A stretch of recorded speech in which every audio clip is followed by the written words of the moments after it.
You should never stop helping the addict in your life, whether it be financial, emotional, or physical. And that is really the worst advice anybody can ever give you. So let's talk about this a little bit. Financial help.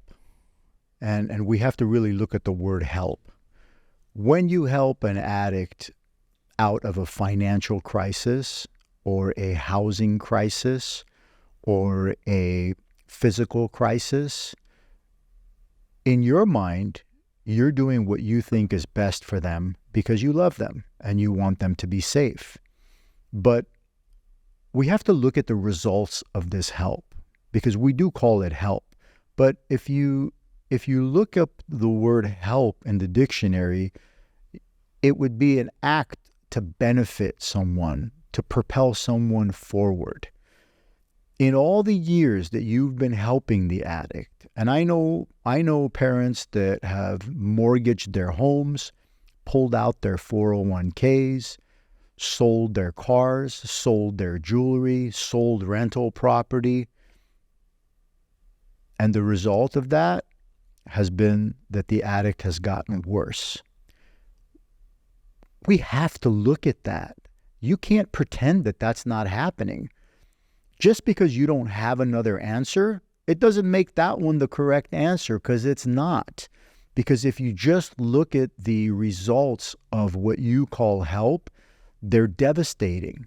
Now, I know what you're thinking, and I know what your next question is. If I don't do that, then what should I do?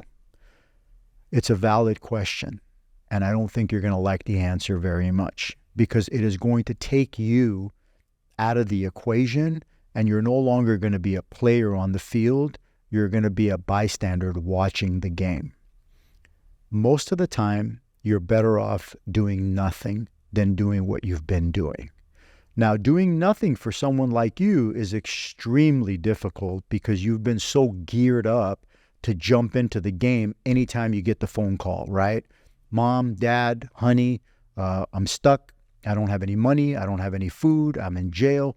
All of the pickles that addicts get themselves into, and then they expect someone else to come in and clean it up for them. Let me ask you a question. How would anybody ever learn to do things differently if somebody else continuously picks up the tab for them? So when you look at the word mistake, what makes a mistake are two parts. It's the act itself, the mistake that you make, and then the repercussions that come as a boomerang effect of that decision that someone made. There's two parts to it. There's the action and there's the repercussion. If you eliminate the repercussion from their action, it won't register as a mistake. You're financing their delusional way of living and thinking. We can't do that. All that will do is propel the situation to go on for days and months and years, as it has for so many different people. So now what's the alternative? The alternative would be to take a look at the truth. The truth is a very powerful thing. Once we examine the truth about how this thing works, then you're obligated to change your ways. Now that's going to be difficult. Every one of us expects the addict to make many, many changes in their lives. But what about us? What about us? Who do we have control over? The addict or over our own behavior? If we're not willing to do the difficult things that need to be done, how dare we ask the addict to do the things they need to do? That's not even fair. In any way, shape, or form, that's not fair. See, you've been programmed to respond like Pavlov's dog. They get themselves into hot water, you get the phone call, you got to jump in right away. And that's wonderful if you do it consciously. If you're wealthy and you have a significant person in your life who's an addict and you don't want to let them hit their bottom, it makes you feel better to finance their delusions and their illusions about how life works, I don't have a problem with that, as long as you don't expect them to change.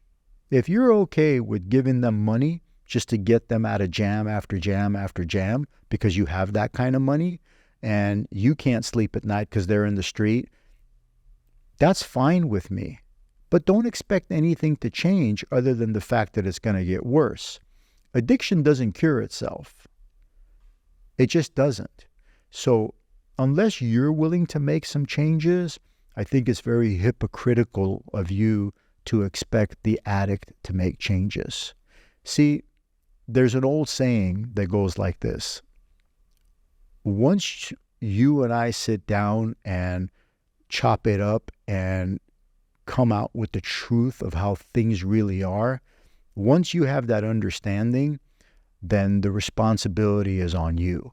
He who has the understanding simultaneously has the responsibility. They're an addict. They don't know what they're doing. They're high out of their minds.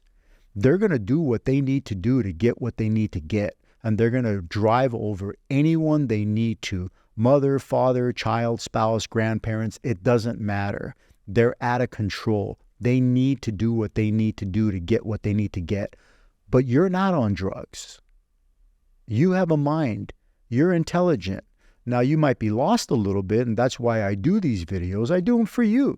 So you have a place to go. Hey, Eric, what do I do? I don't even know where to begin. I understand that.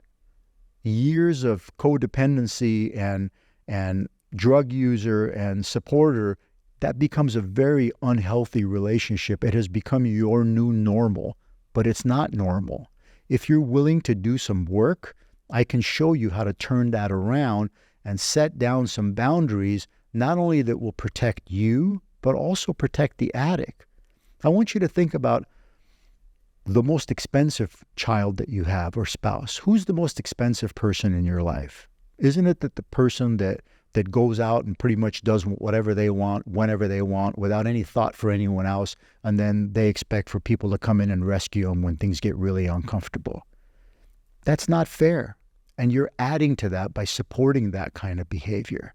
Now, a lot of people say, but Eric, if I don't, what if they die? They could die anyway.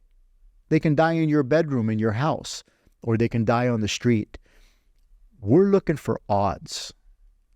If you continue what you're doing, the odds are horrible for you.